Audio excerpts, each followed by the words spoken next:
Limitations of green revolution. Let us find out what are the important drawbacks of green revolution. It is only a capitalist revolution. The main point of criticism against the green revolution is that the heavy dose of input into technology is beyond the capacity of small farmers in India. Only big farmers in India can adopt this strategy and amass more wealth. IADP and HYVP, etc., necessitated heavy investment in seeds, fertilizers, pesticides, and water. These heavy investments are beyond the capacity of small and medium farmers. In short, it is a strategy for concentration of wealth in few hands, and as such, it is only a capitalist revolution. Green റവല്യൂഷനെ കുറിച്ചുള്ള പ്രധാനപ്പെട്ട ഒരു criticism അല്ലെങ്കിൽ വിമർശനം, അതൊരു capitalist revolution, മുതലാളിത്ത വിപ്ലവമാണ്. എന്താ അങ്ങനെ പറയാൻ കാരണം? കാരണം ഈ ഒരു പദ്ധതിയിൽ IADP ആയാലും HYVP പ്രോഗ്രാമിലൊക്കെ അതിന്റെ ഇൻപുട്സ് വാങ്ങണമെങ്കിൽ സാമ്പത്തികമായി മുൻപന്തിൽ നിൽക്കുന്ന ഫാർമേഴ്സിന് മാത്രമേ സാധിക്കുകയുള്ളൂ. വലിയ എമൗണ്ട് സീഡ്സ് ആയാലും ഫെർട്ടിലൈസർ ആയാലും പെസ്റ്റിസൈഡ് ആയാലും ഇറിഗേഷൻ ആയാലും മുടക്കേണ്ടതുണ്ട്. അപ്പൊ അത്രയും വലിയൊരു ഇൻവെസ്റ്റ്മെന്റ് നടത്താൻ ശേഷിയുള്ള ആളുകളുടെ എണ്ണം കുറവാണ്. അത് സ്മോൾ ഫാർമേഴ്സിനോ മീഡിയം ഫാർമേഴ്സിനോ നടക്കില്ല. അതാർക്കേ സാധിക്കുകയുള്ളൂ? ബിഗ് ഫാർമേഴ്സിന് മാത്രമേ നടക്കുകയുള്ളൂ. അതുകൊണ്ട് തന്നെ അവരുടെ കൈകളിൽ വീണ്ടും സമ്പത്ത് കുന്നുകൂടുന്നതിനുള്ള ഒരു മാർഗം മാത്രമായിട്ടാണ് ഗ്രീൻ റവല്യൂഷനെ പല വിമർശകരും കാണുന്നത്. Second point, green revolution has not covered the whole country. അടുത്തൊരു ക്രിറ്റിസിസം ഇതാണ്. ഗ്രീൻ റവല്യൂഷൻ എന്ന് പറയുന്നത് രാജ്യം മുഴുവൻ കവർ ചെയ്യപ്പെട്ടിട്ടില്ല. Green revolution had a limited regional spread. Regions to benefit the most from the green revolution are Punjab, Haryana and Western UP.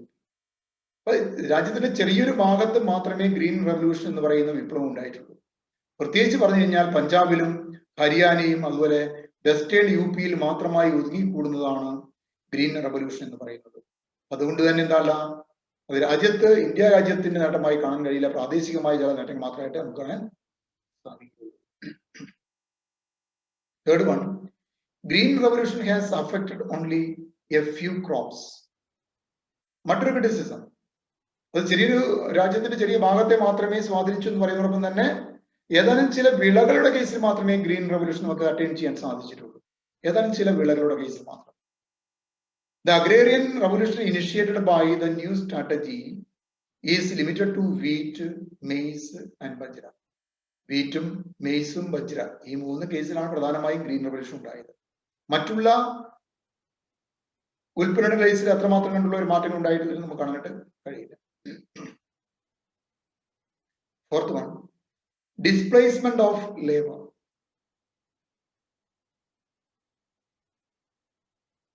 Green revolution has a dual effect on labor. In one sense, it is a labor absorbing on the biological side. Green revolution is labor saving on the mechanical side. യഥാർത്ഥത്തിൽ green revolution വന്നതോടെ സംഭവിച്ചത്, കൂടുതൽ കൃഷി ചെയ്യുമ്പോൾ കൂടുതൽ ആളുകൾ ഉൾക്കൊള്ളേണ്ടതാണെങ്കിൽ പോലും യഥാർത്ഥം സംഭവിച്ചത് മെക്കനൈസേഷൻ വന്നതോടുകൂടി പല തൊഴിലാളികളുടെയും അല്ലെങ്കിൽ തൊഴിൽ നഷ്ടപ്പെട്ടു എന്നതാണ്, അല്ലെങ്കിൽ കാര്യമായ തൊഴിൽ വർദ്ധിച്ചില്ല എന്നതാണ്. മറ്റൊന്ന്, Inter regional disparities and unbalanced growth. ഇത് പ്രാദേശിക അസമത്വം വർദ്ധിപ്പിച്ചു എന്നുള്ളതാണ്. അതുപോലെ ഗ്രോത്ത് എന്തല്ല, ഗ്രോത്തും അൺബാലൻസ്ഡ് ഗ്രോത്ത് ആയി മാറി. The new strategy will also lead to inter-regional disparities and unbalanced growth in India. The rise in food production has taken place in Punjab, Haryana, and Western UP, and in some districts of Andhra Pradesh, Tamil Nadu, and Maharashtra. The already better off areas have made their economic position still better.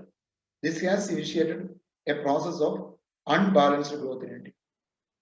എന്താണ് ഈ ഒരു green revolution എന്ന് പറയുന്നത് നമ്മുടെ regional disparity അസമത്വം വർദ്ധിപ്പിക്കാനും unbalanced growth കൂടാനും കാരണമായി.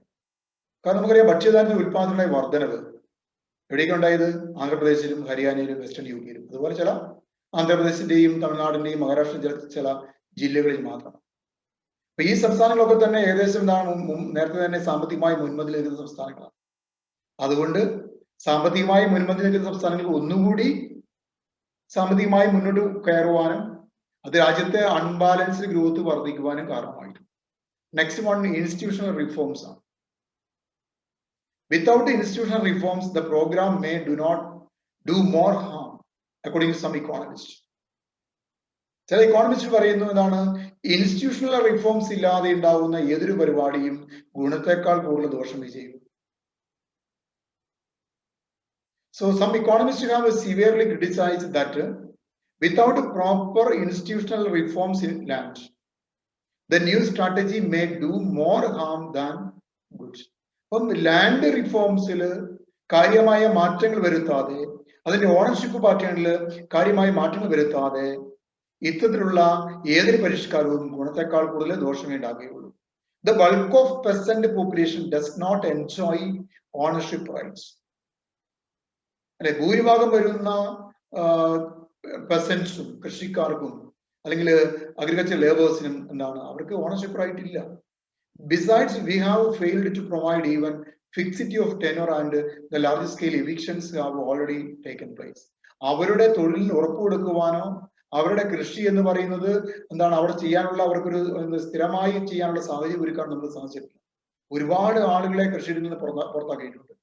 So the benefits of HYVP can be achieved with maximum social advantage only when the new strategy recognizes the need for institutional reforms. അതുകൊണ്ട് HYVP പ്രോഗ്രാംസ് ഒക്കെ അതിന്റെ അഡ്വാൻറ്റേജസ് ആളുകൾക്ക് ലഭിക്കണമെങ്കിൽ ഇത്തരത്തിലുള്ള ഇൻസ്റ്റിറ്റ്യൂഷണൽ ചേഞ്ചസ്, പരിഷ്കാരങ്ങൾ ഉണ്ടാകേണ്ടതുണ്ട്. എങ്കിൽ മാത്രമേ ഇതുകൊണ്ട് നേട്ടങ്ങൾ ഉണ്ടാക്കാൻ സാധിക്കൂ. Next, post green revolution scenario. Revolution ശേഷമുള്ള അവസ്ഥ എന്താണെന്ന് നമ്മൾ നോക്കാം. In the context of India, green revolution is applied to the period from 1967 to 1978. In 1979 and 1987, India faces severe drought conditions due to poor monsoon. This raised the questions about whether the Green Revolution was really a long-term achievement. In 1998, India had to import onions. Recently, India imported sugar. In terms of crops, it remains largely confined to food grains only, not to all kinds of agricultural produce. In regional terms, only Haryana and Punjab states showed the best results of the Green Revolution, but the results were less impressive in other parts of India. This brings into the question whether the Green Revolution has failed in its overall social objects, though it has been a resounding success in terms of agriculture production. According to Dr. Manmohan Singh, we need a second Green Revolution that is broader based, more inclusive and more sustainable. ഇപ്പൊ ഇന്ത്യയെ സംബന്ധിച്ച് പറയുമ്പോൾ green revolution എന്ന് പറയുന്നത് 1967 മുതൽ 78 വരെ കാലഘട്ടത്തിലാണ് ഉണ്ടായിരുന്നത്. 79-ലും 87-ലും നമ്മൾക്ക് നിരവധി ഭക്ഷ്യധാന്യങ്ങളുടെ ഷോർട്ടേജ് ഉണ്ടായിട്ടുണ്ട്. പ്രത്യേകിച്ച് ശക്തമായിട്ടുള്ള എന്താണ് ഡ്രോട്ട് ഉള്ളത് കൊണ്ട്, മീൻസ് വരൾച്ച കാരണം മൺസൂണിൽ കുറവുണ്ടായി. അപ്പൊ അതുകൊണ്ട് തന്നെ പലപ്പോഴും ചോദ്യങ്ങൾ ഉന്നയിക്കപ്പെട്ടു, എന്താണ് ഈ ഗ്രീൻ റവല്യൂഷൻ എന്ന് പറയുന്നത് ഒരു ലോങ് ടേം അച്ചീവ്മെന്റ് ആണോ, അത് താൽക്കാലികമാണോ? 1998 ഇന്ത്യ സവാള ഇറക്കുമതി ചെയ്യുന്നുണ്ട് വ്യാപകമായി. അതുപോലെ അതിനുശേഷം അടുത്ത കാലത്തിൽ തന്നെ ഷുഗർ ഇന്ത്യ ഇറക്കുമതി ചെയ്യുന്നു. അപ്പൊ ക്രോപ്സിന്റെ രീതിയിൽ പറഞ്ഞാല് നമ്മൾ എന്താണ് ശരിക്കും ഫുഡ് ഗ്രെയിൻസിനെ മാത്രമേ, അതും എല്ലാ ഐറ്റംസ് ഒന്നുമില്ല, ഏതാനും ചില ഐറ്റംസിനെ മാത്രമേ ഗ്രീൻ റെഗുലേഷൻ ബാധിച്ചിട്ടുള്ളൂ. ഇനി റീജിയൻ വൈസ് പറയുകയാണെങ്കിൽ, പ്രാദേശികമായി പറഞ്ഞാൽ ഹരിയാനയും പഞ്ചാബും ഒക്കെയാണ് കാര്യമായിട്ടുള്ള ഒരു നേട്ടം ഉണ്ടാക്കിയിട്ടുള്ളത്. മറ്റ് സംസ്ഥാനങ്ങളിലോ ഭാഗങ്ങളിലോ യാതൊരു മാറ്റങ്ങളും ഉണ്ടായിട്ടില്ല. അപ്പോൾ ശരിക്കും അതിന്റെ ഒരു ഗ്രീൻ റെവല്യൂഷൻ എന്ന് പറയുന്നത് സാമൂഹികമായ ലക്ഷ്യങ്ങൾ നേടുന്നതിൽ പരാജയപ്പെട്ടില്ലേ എന്നൊരു ചോദ്യം ഉയരുകയും, അതുകൊണ്ട് ഡോക്ടർ മൻമോഹൻ സിംഗ് പറയുകയാണ്, നമ്മളെ സംബന്ധിച്ച് രണ്ടാമതൊരു ഗ്രീൻ റെവല്യൂഷൻ കൂടി ആവശ്യമാണ്. അത് ബ്രോഡർ ബേസ്ഡാണ് എന്ന് പറഞ്ഞാൽ ഈ 4-5 ഇനങ്ങളെ മാത്രം ബേസ് ചെയ്തില്ല, അത് മോർ ഇൻക്ലൂസീവ്, എല്ലാവരും ഉൾപ്പെടുന്നു, എല്ലാ സംസ്ഥാനങ്ങളെയും എല്ലാ റീജിയൻസും ഉൾപ്പെടുത്തണം, എല്ലാ വിഭാഗം ആളുകൾക്കും എന്താണ് ഉണ്ടാവണം, മോർ സസ്റ്റൈനബിൾ. ഈ കുറച്ചു കാലത്തേക്കുള്ളതാണ്, അത് ദീർഘകാലം സുദീർഘമായ കാലഘട്ടത്തിൽ നിലനിൽക്കാൻ പറ്റുന്ന ഒന്നായിരിക്കണം. അത് അത്തരത്തിലുള്ള ഒരു രണ്ടാം ഹരിത വിപ്ലവമാണ് ഡോക്ടർ മൻമോഹൻ സിംഗ് ലക്ഷ്യമിടുന്നത്, അല്ലെങ്കിൽ അദ്ദേഹം ആവശ്യപ്പെടുന്നത്. Professor M.S. Swaminathan coined the term evergreen revolution. M.S. Swaminathan കുടിച്ചേർത്ത പദമാണ് evergreen revolution. താൽക്കാലികമായ എല്ലാ കാലഘട്ടം നിലനിൽക്കണം.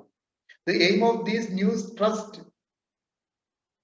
is to lift food production well above the level obtained by the green revolution of the 1960s, using technology and regulatory policies more advanced and even safer than those which are not in existence.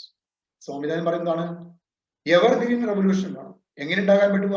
നമ്മുടെ ഭക്ഷ്യധാന്യത്തിന്റെ ഉൽപ്പാദനം നമുക്ക് വർദ്ധിപ്പിക്കാൻ നമുക്ക് സാധിക്കണം.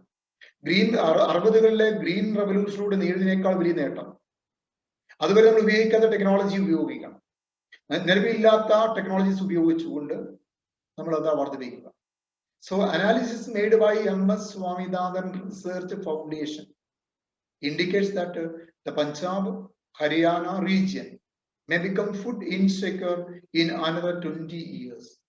M.S. Swaminathan Research Foundation പഠനത്തിൽ കണ്ടെത്തിയ കാര്യമാണ്, അടുത്ത 20 വർഷത്തിനുള്ളിൽ പഞ്ചാബും ഹരിയാനയും ഒക്കെ വീണ്ടും ഫുഡ് ഗ്രെയിൻസിന്റെ കേസിൽ അവർക്ക് ഇൻസെക്യൂരിറ്റി ഉണ്ടാവും. എന്ന് പറഞ്ഞാൽ ആവശ്യത്തിനുള്ള ഭക്ഷ്യധാന്യം ലഭ്യമല്ലാത്ത ഷോർട്ടേജ് ഉണ്ടാവും.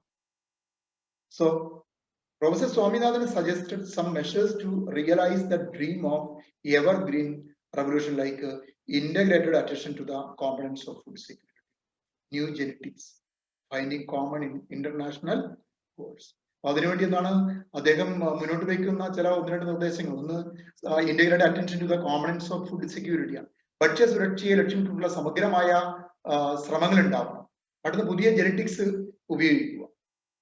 മറ്റൊന്ന് എന്താണ്, ഒരു പൊതുവായിട്ടുള്ള ഇന്റർനാഷണൽ ഗോൾ അത് ശരിക്കും കണ്ടെത്തണം. ഒരു രാജ്യം മാത്രമല്ല, ലോകം മുഴുവൻ ഒരുമിച്ചെങ്കിൽ മാത്രമേ ഭക്ഷ്യസുരക്ഷ നമുക്ക് നേടിയെടുക്കാനായിട്ട് സാധിക്കുകയുള്ളൂ. അപ്പൊ അത്തരത്തിലുള്ള സമീപനമാണ് M.S. സ്വാമിനാഥൻ മുന്നോട്ട് വയ്ക്കുന്നത്. Okay, thank you.